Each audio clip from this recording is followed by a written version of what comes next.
మనలో ప్రతి ఒక్కరికి ఏదో ఒక సందర్భంలో ఎదురైన ఒక అనుభవం ఇది. నేను చెప్పిన వెంటనే మీరు కూడా నాతో ఏకీభవించి అవును నిజమే అంటారు. మనకి ఏదైనా సమస్య వచ్చింది అంటే ఆ సమస్యకు పరిష్కారం భగవద్గీతలో ఉంది అంటారు.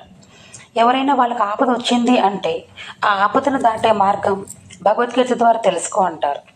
పిల్లలు బాగా మారం చేస్తున్నారని అంటుంటే పిల్లలకు ఉగ్గుపాలతో భగవద్గీతను నేర్పించాలంటారు. యువత దేశం దాటి పోతున్నారంటుంటే యువతకు భగవద్గీతను బోధించడం వల్ల మన దేశాన్ని అన్ని రంగాలలో ముందుకు తీసుకెళ్లే శక్తివంతమైన యువతని మన దేశమాతకు అందించవచ్చు అంటారు. పెద్దలు భగవద్గీతను తెలుసుకోవడం వల్ల భగవంతుడితో తమ అనుబంధాన్ని పెంచుకొని భక్తి మార్గం ద్వారా మోక్షం సాధించవచ్చు అంటారు. ఇలా అన్ని వయసుల వారికి పిల్లలకు జీవన మార్గంగా, యువతకు మార్గదర్శకంగా, పెద్దలకు మోక్ష మార్గంగా ఉండే ఆ భగవద్గీతలో అంతలా ఏముంది?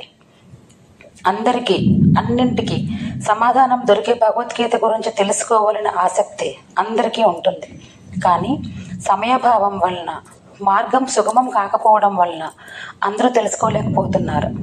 అందుకే ఆ గీతా జ్ఞానం అందరికీ అంది మన భగవద్గీత రసామృతాన్ని అందరూ పొంది తమ తమ జీవన ప్రయాణంలో తగు పరిష్కార మార్గాలతో ప్రశాంతంగా పయనించాలనే సదుద్దేశంతో అందరికీ మన సంపద అందాలనే భగవద్గీతను కేవలం వచన రూపంలో అందించాలని చేస్తున్న ఈ చిరు ప్రయత్నంలో తప్పులుంటే మన్నించి ఆశీర్వదించమని వేడుకుంటున్నాను. జై శ్రీకృష్ణ. మనలో ప్రతి ఒక్కరికి ఏదో